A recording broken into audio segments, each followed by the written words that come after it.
Elena Rivers, 62, had spent decades living for everyone else, her family, her job, her friends. After a bitter divorce, her world felt hollow, her once busy life reduced to quiet routines. Loneliness clung to her like a shadow. Then she met Marcus online, a man who seemed to promise escape, excitement, and a break from the monotony that had dominated her life for years. For the first time in decades, she felt a spark of hope, a sense that life might still have surprises left for her. Marcus, 29, was charming, confident, and polished. His photos showed a man who traveled the world, smiling in sun-soaked places. In their messages, he was attentive, engaging, promising Elena a night unlike any other. When he invited her to a private party aboard a luxurious catamaran, she hesitated for only a heartbeat before agreeing. The lure of adventure and a chance to reclaim a piece of herself was too strong to resist. Elena packed lightly, her heart thrumming with a mix of anticipation and nervousness. For decades, she had been the caretaker, the reliable one, the woman who said no to her own desires. Tonight, she was stepping into the unknown for herself. The marina in Fort Lauderdale glimmered under the golden hue of the setting sun as she approached the catamaran.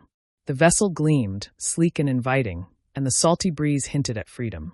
Marcus greeted her with a confident smile, his presence enveloping her in the warmth she had longed for. For a brief moment, she allowed herself to believe she was about to reclaim her life. But Elena didn't know that what began as an enticing escape would soon twist into a nightmare she could never have imagined. The catamaran was alive with music, laughter, and the clinking of glasses. Elena moved among the younger guests, feeling out of place yet exhilarated. For the first time in years, she wasn't a mother, a divorcee, or a woman defined by loss. She was simply Elena, here for a night of freedom. Marcus led her to the deck, the rhythm of the music pulsing through her veins. She danced, laughed, and felt the weight of years slip away. For a fleeting moment, she believed this was exactly what she needed. A night to reclaim herself, to feel alive again. But as the evening wore on, a subtle shift began. The laughter grew sharper, the music louder, and Elena sensed a tension she couldn't place. Marcus's attention wavered, his warmth replaced by a cold detachment. Soon she was being guided down a narrow hallway, away from the crowd, away from the revelry that had once made her heart soar. "What's going on?" Elena's voice trembled. "Trust me," Marcus whispered, his tone low and coaxing. "It'll be fun. Fun." The word sounded hollow, echoing ominously in the enclosed corridor. Before she could react, Elena found herself surrounded by unfamiliar men, their eyes dark, calculating. The charm and exuberance of the party were gone, replaced by a predatory stillness. Panic surged through her as the realization hit. She had been lured into a trap. They closed in on her, their faces devoid of empathy. Elena tried to struggle, to call out, but her voice was swallowed by the vastness of the catamaran and the echo of the waves outside. Her phone had been taken, leaving her isolated, powerless, and terrified. These weren't random strangers. They were methodical, experienced in preying on vulnerable women like Elena. Her trust had been exploited, and what began as a night of hope had turned into a calculated nightmare.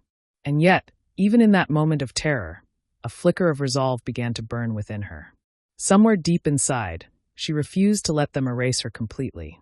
Elena's body lay slumped on the cold, polished floor of the catamaran. Pain radiated through her limbs, her vision blurred, her mind struggling to make sense of the horror she had just endured. The men had vanished, leaving her broken, battered, and alone. The waves outside lapped gently against the hull, indifferent to her suffering. She was adrift in a sea of terror and despair.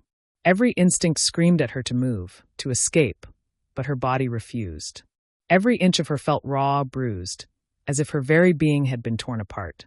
She tried to scream, to summon help, but her voice was weak, swallowed by the vastness of the ocean and the distance from anyone who might hear. She was utterly powerless, trapped in a nightmare she couldn't wake from. Hours, or maybe it was days, passed. Time blurred into a haze of pain, fear, and exhaustion. Her body was a map of trauma, every bruise, every cut a reminder of the cruelty she had endured. Yet somewhere deep inside, a stubborn spark of life refused to die. It whispered to her, "You are not done yet." Fate intervened when a passing sailor spotted the drifting catamaran. They called for help immediately, and soon, Elena was in the sterile confines of a hospital. She awoke 3 days later, her body wrapped in white bandages, swollen and unrecognizable. Machines beeped steadily around her, marking each breath and heartbeat. Her mind struggled to comprehend where she was, what had happened, and how she had survived. Pain gripped her every movement, but relief washed over her in equal measure. She was alive. Against the odds, she had survived what so many others had not. Doctors were astounded at her condition: broken bones, internal injuries, severe trauma, and yet her will to live had carried her through. Recovery was grueling. Surgeries came first, followed by months of physical therapy to regain mobility and strength. Every step, every movement was a battle. Yet with each passing day, Elena proved that while her body had been broken, her spirit remained unbowed. Her daughter, Lila, visited daily. The young woman's grief was palpable, but it carried a fierce determination.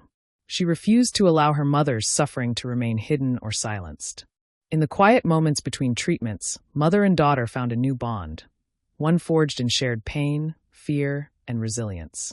Lila didn't need Elena to explain what had happened. She understood. She would fight for justice, and together, they would make sure Elena's story did not end in silence. Elena's nights were the hardest.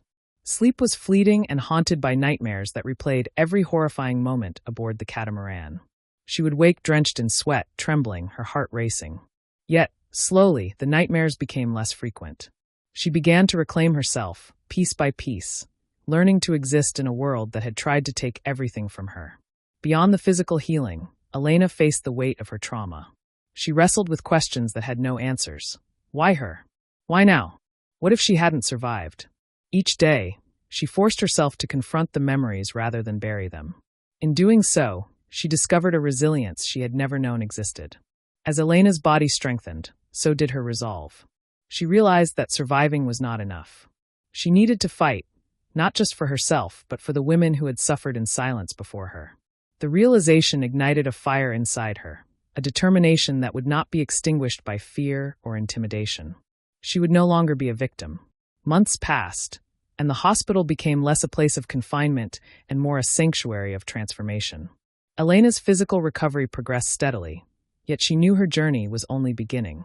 Emotional scars remained, deep and unhealed, but she refused to let them define her. Every morning she awoke, she reminded herself of one truth: I survived. I will fight. I will reclaim my life. Elena began documenting her story in meticulous detail, preparing to testify against Marcus and his associates.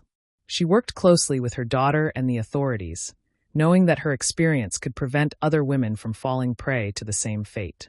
She learned to trust again, not blindly but carefully, recognizing that connection and courage could coexist even in a world that had tried to break her. In this period of recovery, Elena discovered a new version of herself, one who was more alert, more aware, and more fiercely protective of her autonomy and dignity. Pain had reshaped her, but it had not defeated her. She had been stripped down to her bare essence, and from that she rebuilt herself, stronger, wiser, and unyielding. The first steps outside the hospital were monumental. The sun on her face, the hum of the city around her, and the presence of her daughter beside her reminded her that life had not ended. It had shifted. The world was still full of challenges, but Elena now faced it with a clarity and determination that fear could never again suppress. She had survived the unimaginable, endured the unthinkable, and emerged with a voice that demanded to be heard. Her journey was far from over, but she had discovered the power of survival, the strength of the human spirit, and the courage to face the darkest shadows and still step into the light. Elena's survival was only the beginning. While her body healed, her mind could not rest. The memory of Marcus and the others haunted her every thought. Each night, she would replay the events on the yacht, questioning how they had chosen her, how they had moved with such calculated cruelty, and most importantly, how they could be stopped. Her daughter, Lila, refused to let her mother fight alone. Though grief shadowed every conversation, Lila's determination burned brighter than ever. She wanted answers, justice, and accountability. Her anger was focused, and her clarity matched the weight of the task ahead. She would not allow the men responsible to slip back into anonymity, and she would make sure their network was exposed. Detective Mateo Grant, Lila's fiancé, became the bridge between Elena's trauma and the justice system. Mateo had earned a reputation in Miami for his sharp instincts and relentless pursuit of truth. When Elena's case landed on his desk, he immediately sensed that there was more than met the eye. The assault on the yacht had all the hallmarks of a single event, but something about the planning, the precision, and the audacity of the men suggested a larger operation. Matteo began to dig. He reviewed every detail Elena could recall. The yacht, the names, the fleeting descriptions of faces, snippets of conversation, the route they had taken. Every clue mattered. Slowly, a pattern emerged. The group's operations were deliberate, systematic, and targeted. Their victims were older women, often isolated, vulnerable, or grieving, selected for their perceived inability to speak out. It was methodical, a horrifying choreography perfected over years. Elena's testimony became the cornerstone of the investigation.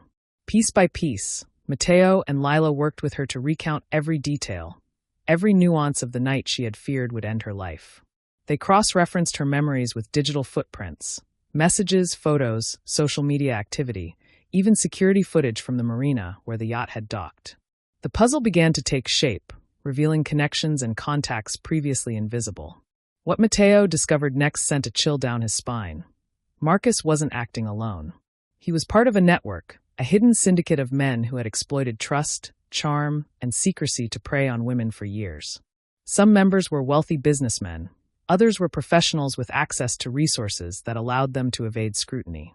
Their network was sophisticated, organized, and audacious, completely shielded from the eyes of law enforcement for years. Every lead Matteo uncovered only deepened the horror. They had a system: identify a woman, lure her with charm or promise of excitement, isolate her, and then exploit her. Digital communication was wiped, phones destroyed, and witnesses intimidated.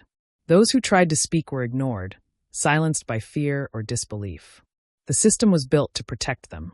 But now Matteo and Lila were determined to dismantle it.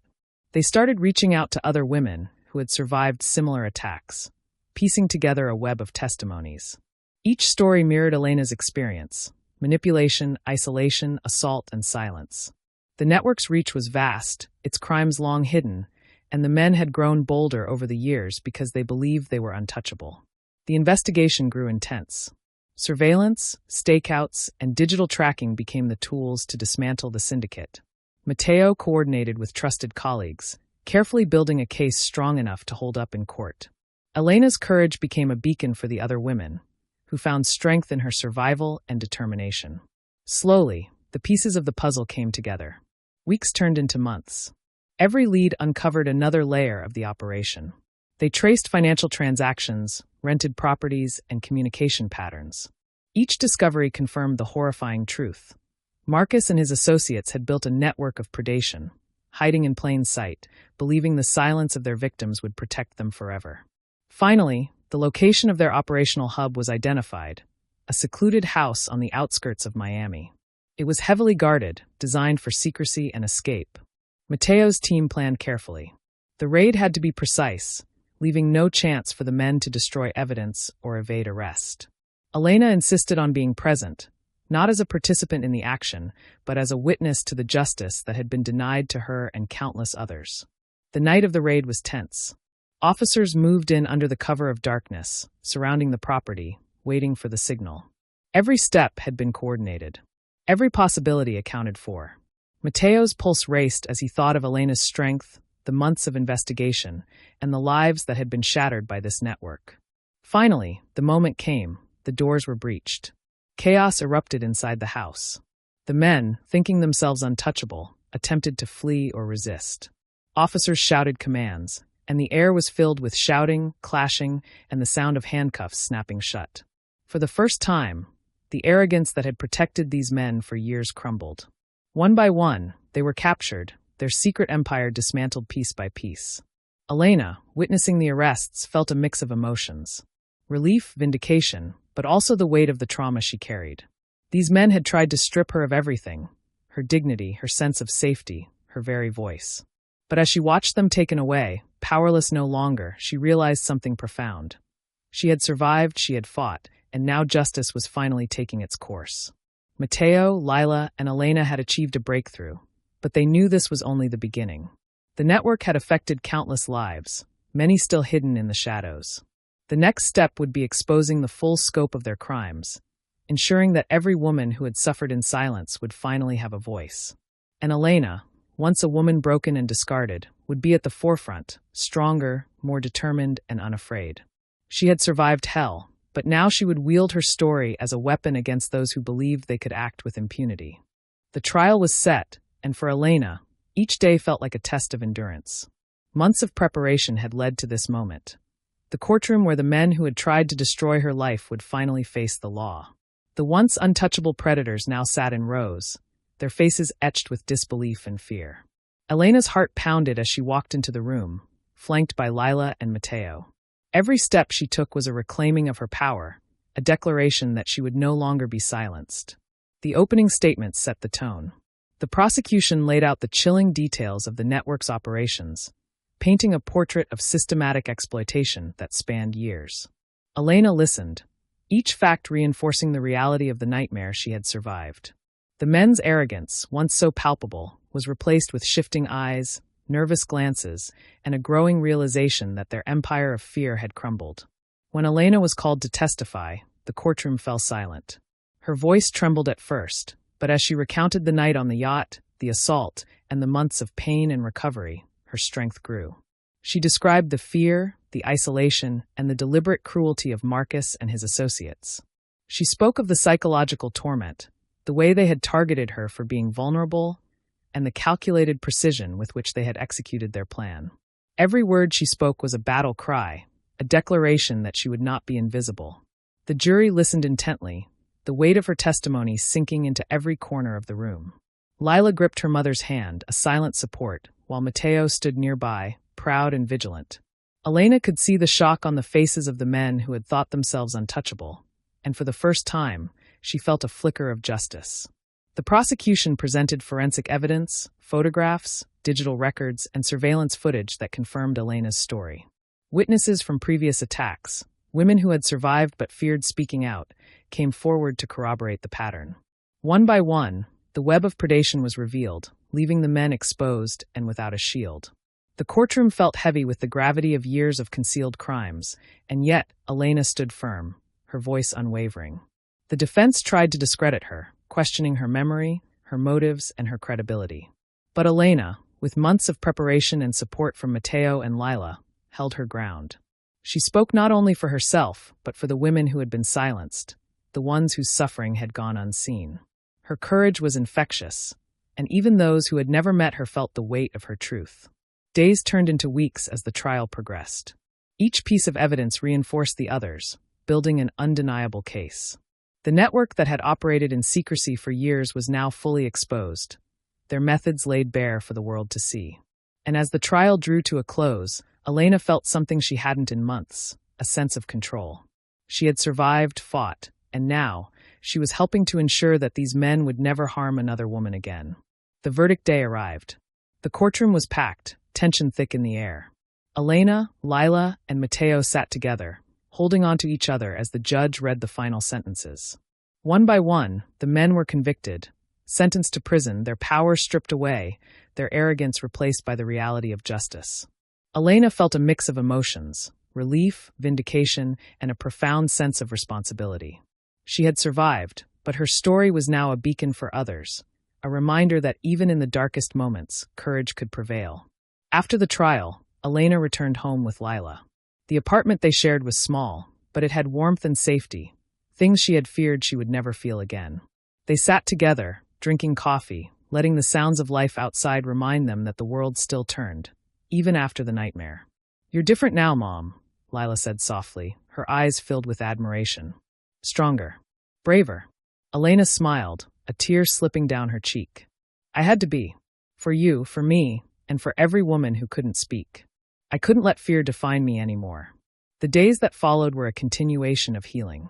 Elena attended therapy, worked on rebuilding her life, and began connecting with support groups to help other survivors. Her voice, once silenced by trauma and fear, now carried power.